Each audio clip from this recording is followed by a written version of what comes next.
Bonjour à tous et bienvenue dans le dernier Déprix de cette saison 2020. Bienvenue dans le Déprix du Grand Prix d'Abu Dhabi, la manche finale, celle qui inscrit dans le marbre le classement. Est-ce par la force de l'habitude ou par un certain cynisme, mais je pense que nous étions peu à attendre un grand spectacle de cette ultime représentation sur ce circuit de la Yas Marina que l'on connaît que trop peu et qui correspond à peu près à tous les défauts que l'on pointe du doigt chaque week-end. Virage à 90 degrés, asphalte trop propre, ligne droite où le DRS est d'une efficacité désabusante. Bref, si ce n'était pas pour le soleil couchant et les paillettes, ce circuit serait juste un parking peu intéressant. C'est le cas. Malgré les grands prix complètement dingues qu'on a eu récemment, on est tous arrivés à Abu Dhabi en se disant qu'on allait s'ennuyer. Ça veut tout dire.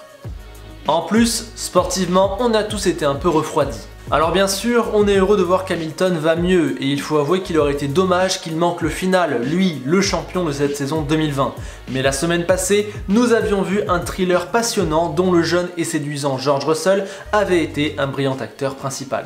Les choses avaient été tellement emballantes que pendant 2 semaines, Lewis Hamilton avait totalement disparu des discussions, il n'existait quasiment plus personne ne s'intéressait à lui, et au final, je pense qu'une immense majorité d'entre nous aurait voulu revoir le pilote Williams dans la Mercedes, mais c'est ainsi, tant mieux pour la santé de Lewis, peut-être un peu dommage pour l'intérêt de la course d'Abu Dhabi, mais bon, l'essentiel c'est la santé. Russell, lui, il restera sans podium et sans victoire jusqu'à 2022 au plus tôt. Malgré tout, un Grand Prix, ça reste l'occasion d'ajouter une pole et une victoire à son palmarès, et ça tombe bien, c'est ce que cherche à faire Max Verstappen tous les week-ends. Le Néerlandais a réussi à faire parler son talent et les qualités de sa voiture sur ce circuit d'Abu Dhabi face à des Mercedes qui ne développent plus et qui en plus avaient sensiblement baissé leur puissance moteur de peur d'une casse sur le MGU-K. Bon, ils s'étaient du coup rapprochés, mais encore fallait-il les doubler. Il y est parvenu grâce à une splendide qualification où nos 3 hommes forts du championnat se sont départagés par moins d'un dixième, mais c'est bien notre Maxou qui a pris sa 3e pole en carrière pour 26 millièmes d'avance sur Bottas. Bon, 2 choses à dire. La première, un point statistique, c'est seulement la 3e pole en carrière de Max Verstappen. Ça peut sembler peu pour lui, le génie au grand talent, surtout qui est recordman de précocité dans toutes les catégories. Eh bien on se rend compte qu'en fait, niveau pole, il a dû attendre longtemps. Il lui a fallu 118 qualifications pour arracher 3 poles. Il n'en avait fallu que 8 à Hamilton ou encore 34 à Leclerc. La faute à un peu de malchance et à quelques erreurs, certes, mais aussi et surtout à une Red Bull qui pêche dans cet exercice. Vous serez peut-être surpris d'apprendre que c'est seulement la 6e pole de Red Bull depuis fin 2013 et la dernière pole de Vettel dans cette Red Bull incroyable. Deuxième chose, cette pole lui a donné 80% de sa victoire. Ce dimanche, il lui suffisait de prendre un bon départ, ce qu'il a fait de justesse, il lui a fallu légèrement dissuader Bottas et ensuite c'était quasiment fait. Son rythme était naturellement au-dessus, Max a dominé de bout en bout, rien à dire. Ce week-end c'était du grand Max, il empoche sa 10e victoire en carrière, mine de rien il est déjà dans le top 30 des pilotes qui ont le plus gagné en Formule 1, il fait vraiment peur. En tout cas je vais lui mettre un 19 sur 20 pour ce week-end car c'était parfait. Il y avait une pole et une victoire à aller chercher vu la méforme des Mercedes et vu son talent, il l'a fait, voilà, bravo, tout en maîtrise, tout en talent. Parlons quand même de ses adversaires, les Mercedes de Bottas et Hamilton. Les flèches d'argent m'ont quand même semblé un ton en dessous ce week-end. La faute au circuit, au développement ou au MGU-K, mais les faits sont là. En qualif, Max a pris le dessus de justesse et ensuite le rythme en course n'était pas suffisant pour les Mercedes. Bottas a fait un week-end acceptable, je vais lui mettre 16 sur 20. Il a été un peu le seul à concurrencer Verstappen en qualif comme en course. Dommage, s'il avait pris la pole, les choses auraient peut-être pu être différentes. Quant à Hamilton, on l'a senti un peu détaché, ce qui fait spéculer tout le monde sur son réel état de santé. Je pense sincèrement qu'il était juste un peu affaibli, pas totalement remis, il a mis un peu de temps à se mettre dedans. Je pense qu'il a vite compris que ce week-end, il fallait juste se contenter de faire le job, ce qu'au final il l'a fait parce qu'il nous met un beau podium. Voilà, on a vu un Lewis qui était juste là pour se dire ok, je ramène la voiture au bout, je décroche un podium, j'ai pas les capacités pour X raisons d'aller chercher plus haut, alors j'assure, voilà, je vais lui mettre un 15 parce que Lewis il a fait le job. Mais ce podium, Lewis Hamilton, il a bien failli ne pas l'avoir, la faute à un Alexander Albon qui réalise peut-être son meilleur week-end chez Red Bull. En essai et en qualif, il s'est montré très proche. Bon, il finit par prendre 3 dixièmes par max, mais c'est la faute à un dernier tour stratosphérique. Et puis en course, il a rapidement fait sauter Norris avant d'être 4ème toute la course solidement, et donc de même se permettre de menacer le top 3. En fait, ce week-end, Albon, il a fait exactement ce qu'on attendait de lui sur toute la saison, être largement le meilleur des autres et même titiller le top 3. Sincèrement, s'il avait fait ça toute l'année, il aurait été renouvelé en août. Alors pourquoi y est-il arrivé ce week-end et pas les 16 week-ends précédents? Sûrement dû à une Red Bull plus à l'aise, on l'a vu aux mains de Max Verstappen. Il faut dire aussi qu'il a bien géré la pression de ce dernier rendez-vous qui était crucial pour sa carrière. Sa course est vraiment très bonne. Voilà, maintenant, est-ce que ce sera suffisant pour sauver sa place? À vrai dire, je n'en ai aucune idée. Je n'arrive absolument pas à prédire quel choix Red Bull va faire. En tout cas, on va suivre ça dans les semaines prochaines. Mais la course de Albon, elle est très bonne. Je lui mets 16,5 sur 20. C'est sa meilleure note de la saison, ce qui, je pense, veut tout dire. Passons à mon coup de cœur d'Abu Dhabi, mais je pense que c'est un peu le coup de cœur de tout le monde. La 3e place au constructeur de cette magnifique écurie qu'est McLaren. Les hommes de Zak Brown y sont donc parvenus. Leur week-end est d'une solidité incroyable. 4ème et 6ème en qualif, 5ème et 6ème en course. Propre, net, sans bavure. En plus, l'écurie de Woking a été aidée par les déboires de Racing Point, mais ils doivent leur réussite à eux-mêmes. Sincèrement, je suis très content que ce soit McLaren qui obtienne cette 3e place du constructeur. Ça vient valider une restructuration qui s'est faite après le départ d'Alonso et surtout les 2 dernières saisons qui ont été vraiment magnifiques. 4ème l'an dernier, cette année il confirme 3ème. Grand bravo et je suis vraiment heureux pour cette écurie, qu'on sent qu'elle bosse bien, qu'elle va dans le bon sens, qu'elle est positive, c'est juste génial. Je suis d'autant plus content que ça arrive symboliquement à la dernière course du duo Norris-Sainz qui pour moi est le meilleur duo de la grille cette saison. Bref, McLaren et ce duo le méritent totalement. Une nouvelle fois, Lando Norris m'a un peu scotché, il a été sacrément impressionnant. On sait qu'il adore les qualifications, là il fait 4ème, il me semble à 3 dixièmes de Verstappen, donc c'est juste énorme. En course, il s'est passé par un Albon qui a un meilleur rythme, ensuite il y a Ricciardo qui tente un coup à un seul arrêt, Norris attend patiemment derrière, Ricciardo s'arrête, Norris finit 5ème, il a mené une course de patron, jamais inquiété, aucune erreur, un rythme largement supérieur aux autres pilotes du milieu de tableau, voilà. Un grand bravo pour Norris, je vais lui mettre 18 parce qu'avec ce genre de course, il prouve une nouvelle fois que McLaren est ravi de l'avoir dans ses rangs pour le futur. Bravo également à Sainz qui fait exactement le même week-end que Norris mais un petit cran en dessous, voilà, 6ème en qualif, 6ème en course en menant la même course propre mais à 5 secondes d'écart en gros, voilà, très propre et dans l'ensemble les deux McLaren ont fait un week-end énorme, 17 pour Sainz, 18 pour Norris, ils sont allés chercher cette 3ème place et voilà, je n'ai rien à dire qu'à les féliciter, j'adore comment ces deux mecs travaillent, j'adore comment cette écurie travaille et je suis ravi qu'elle ait été récompensée. Malheureusement, on ne peut pas en dire autant du week-end de Racing Point qui a oscillé entre manque de performance et malchance. Les choses s'annonçaient mal avec un Perez qui partait 19ème à cause d'un changement de moteur et des McLaren qui ont affiché un rythme énorme. Mais on pensait tous que Sergio allait remonter largement et qu'il finirait dans le top 10, voire peut-être même dans le top 5, même en partant de la dernière ligne. Donc bon, on savait que ça allait jouer à des petits points et clairement, avant le début du week-end, il y avait un clair avantage à Racing Point. Oui mais voilà, malgré ses pièces neuves, le moteur de Checo a rendu l'âme au tout début du Grand Prix, provoquant un au revoir très triste avec le monde de la Formule 1. J'ai dit un au revoir, j'espère que ce n'est pas un adieu, ça serait très triste, surtout dans ces circonstances. Racing Point s'est donc retrouvé avec le seul Lance Stroll en piste et comment dire, bon, il n'a pas fait le job. Tombé derrière un Vettel qui avait décidé de ne pas rentrer sous safety car, Lance a été absolument catastrophique, je pèse mes mots, incapable de passer la Ferrari malgré ses pneus plus frais. Sainz et Gasly y sont parvenus et au final, Lance a tellement bouchonné derrière Vettel qu'il a perdu 20 secondes sur la McLaren qui était juste devant lui au restart. Cela a permis à Ricciardo de ressortir largement devant, encore une place de perdu, et cerise sur le gâteau, Ocon lui vole la 9ème place dans le dernier tour, histoire de le punir d'une course où il n'aura pas été à la hauteur. 11 sur 20 pour Stroll qui a vécu une course vraiment très difficile. Sincèrement, il était à la fois loin du rythme et incapable de poser un mouvement sur Vettel que Gasly et Sainz ont totalement réussi à dépasser. Donc vraiment déçu pour Lance Stroll.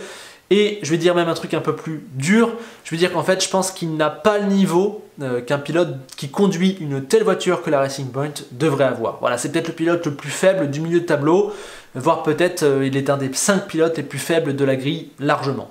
Si Pérez avait fini la course sans abandonner, je parie ma maison qu'il aurait fini devant Stroll et même qu'il aurait potentiellement fini dans le top 5-6. Donc ça fait très mal pour Lens. Et du coup aussi pour Racing Point qui n'a pas pu compter sur lui pour concurrencer les McLaren. On l'a évoqué rapidement, Ricciardo qui a fini 7ème.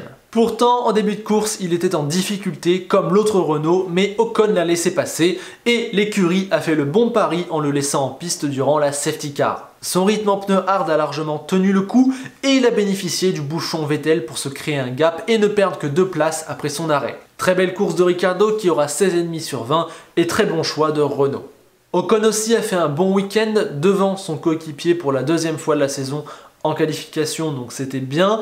Il fait un bon départ de course. Ensuite, on sent quand même qu'il a un peu moins de rythme que Ricciardo, mais c'est pas grave, il s'accroche, bonne stratégie.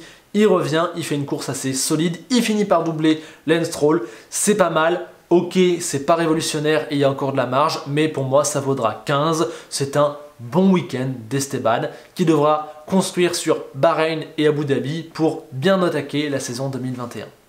Complétons le top 10 avec les AlphaTauri et surtout l'AlphaTauri de Pierre Gasly qui avait pourtant semblé en difficulté, battu, c'est rare, en qualification par Kvyat et derrière lui surtout le premier relais. Oui, mais dans les arrêts au stand, Kvyat a tout perdu, Gasly a ensuite patienté derrière Stroll avant d'aller le chercher, puis de prendre Vettel et de terminer une belle 8ème place. À mon sens, il a totalement maximisé le potentiel de sa monoplace et il finit très positivement un week-end qu'il avait attaqué timidement, ça vaudra un beau 15,5.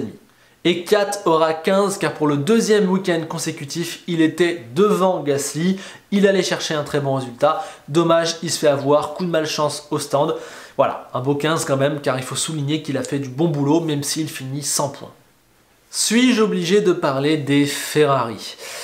Oui, on va essayer d'en dire un mot quand même. Si on doit trouver du positif, une nouvelle fois, on ne peut se tourner que vers la qualification de Charles Leclerc qui passe en Q3 avec des pneus médium, un magnifique temps quand Vettel n'y arrive pas avec des pneus soft. Dommage, la Q3 ensuite a été un peu moins bien réussie. Et ensuite, niveau positif pour Ferrari ce week-end, c'est tout. Les voitures partaient 13e et 12e. Dans le premier tour, elles échangent leur position. Et ensuite, il y a cette décision de ne pas les faire rentrer sous safety car. Si la décision n'a pas porté ses fruits et été très critiquée sur le moment, je la valide pour 2 raisons. La première, ils ne savent pas faire de double arrêt, donc tant mieux qu'ils n'en aient pas fait. Ils se seraient foirés, ça aurait été catastrophique, ça aurait été encore pire. Voilà. Quelque part, je suis heureux qu'il n'ait pas tenté un double arrêt dans le trafic avec d'autres voitures dans les stands. On aurait vu une catastrophe. Deuxième chose, il fallait tenter. À la régulière, les 2 voitures avaient aucune chance d'inscrire des points. Là au moins, ils se donnaient une petite chance. Si jamais la dégradation avait été forte, eh bien au final, ils auraient fait un arrêt de moins que les autres. Et c'était un peu la seule chose qu'ils pouvaient espérer ce week-end. Leclerc finit devant un Vettel qui a longtemps résisté dans le top 10 avant de rentrer et de ne pas trouver de rythme sur ses médiums. Mais au final, tout ça est anecdotique. Les 2 voitures finissent 13e et 14e derrière une Alfa Romeo à un tour des leaders, sans Binotto sur la passerelle de commandement et dans le flou total après le départ du grand patron Louis Camilleri. En 2020, Ferrari a réalisé sa pire saison depuis 1980 et en fin d'année, il se retrouve sans grand patron, avec un commandement de Binotto qui est vraiment contesté, sans moteur, sans aéro, sans confiance, sans pit stop, sans rien, c'est vraiment très dur. Il ne reste que 2 excellents pilotes pour l'an prochain, dont un, Charles Leclerc, qu'il va malheureusement falloir remettre vite dans le bain. J'ai tellement peur que Ferrari l'abîme. Niveau note, 13 pour Leclerc, sauvé par son excellent tour de qualif. Malheureusement en course, il n'a rien su faire. 12 pour Vettel, absolument catastrophique en qualif et qui se sauve grâce à une course où il aura affiché une très belle résistance. Ai-je besoin de parler des pilotes du fond de grille? Non, je ne vais pas le faire, voilà, on les a quasiment pas vus à l'image. Et au final, la seule bonne nouvelle pour eux, c'est que c'était le dernier week-end de l'année. Les Russell, les Latifi, les Magnussen, malheureusement, on ne peut pas les juger pareil que les autres parce qu'ils conduisent une voiture qui est vraiment catastrophique. La seule chose que je leur souhaite, c'est que ça aille mieux l'an prochain.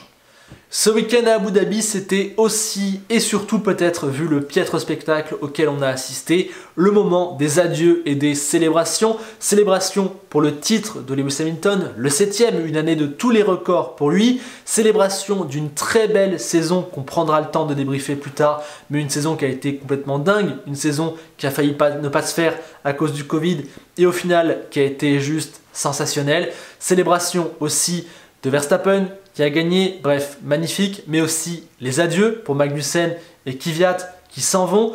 Adieu aussi dans d'autres circonstances pour Romain Grosjean, mais aussi pour Fittipaldi dans des circonstances encore bien différentes. Enfin, un des deux entre Perez et Albon va nous quitter, donc mine de rien, on a aussi dit au revoir à un des deux pilotes, on ne sait pas encore lequel, mais voilà, on ne reverra pas l'un des deux l'an prochain en Formule 1.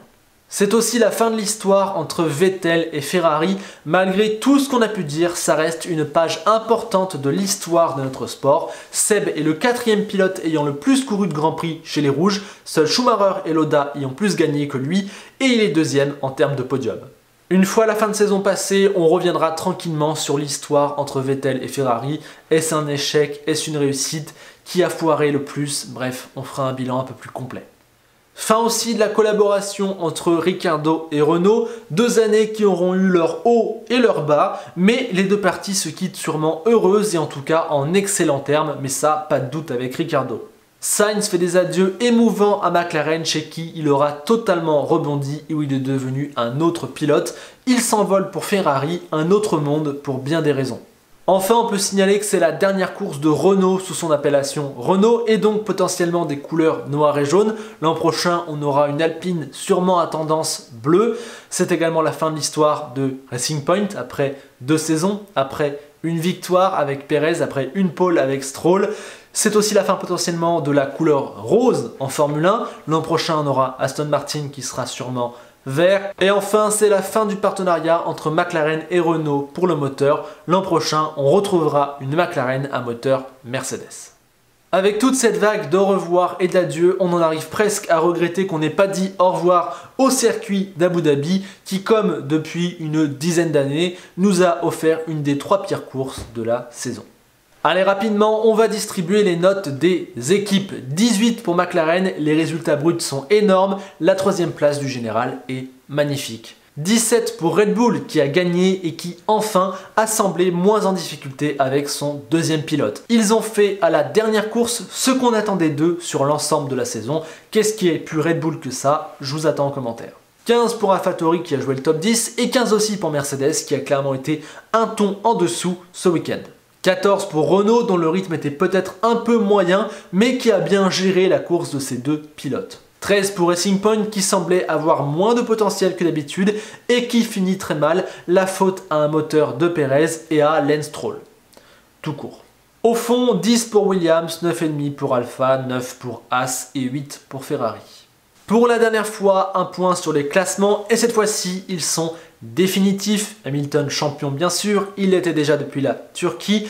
Il finit avec 347 points marqués en 16 courses, c'est énorme. Quand on compare ensuite le déficit de 120 points avec Bottas qui conserve sa 2e place du général, Verstappen a fini fort, dommage pour l'abandon à Sakir. Perez, malgré son abandon, reste meilleur des autres, c'est mérité, talonné par un exceptionnel Daniel Ricciardo. Regardez la liste des résultats, c'est juste magnifique. Carlos Sainz et Albon finissent avec 105 points. Les deux finissent très bien leur saison, même si au final leurs bilans seront à relativiser pour l'un pour l'autre. Leclerc a malheureusement chuté, la faute à une fin de saison catastrophique pour Ferrari une nouvelle fois. Norris finit très bien avec ce petit groupe. Enfin Gasly, grâce au dépassement d'Ocon dans le dernier tour, finit dans le top 10, juste devant Lance Stroll à égalité de points, mais vu qu'il a gagné à Monza, il est devant. En 2e partie de tableau, Ocon finit avec 62 points. Il a fini par bien sauver son bilan final. Ça passe, même si face à Ricciardo, ça fait mal, c'est clair. Vettel contient 4 pour un petit point et au fond ça n'a pas bougé. Le revenant Hülkenberg devance ceux du fond de grille. Égalité pour les pilotes Alpha. Russell a marqué 3 points chez Mercedes. Et enfin Grosjean 2, Magnussen 1. Aucun point pour Latifi, Aitken et Fittipaldi. Côté écurie, on savait pour Mercedes, on savait pour Red Bull, on ne savait pas pour McLaren qui a volé la 3e place à Racing Point.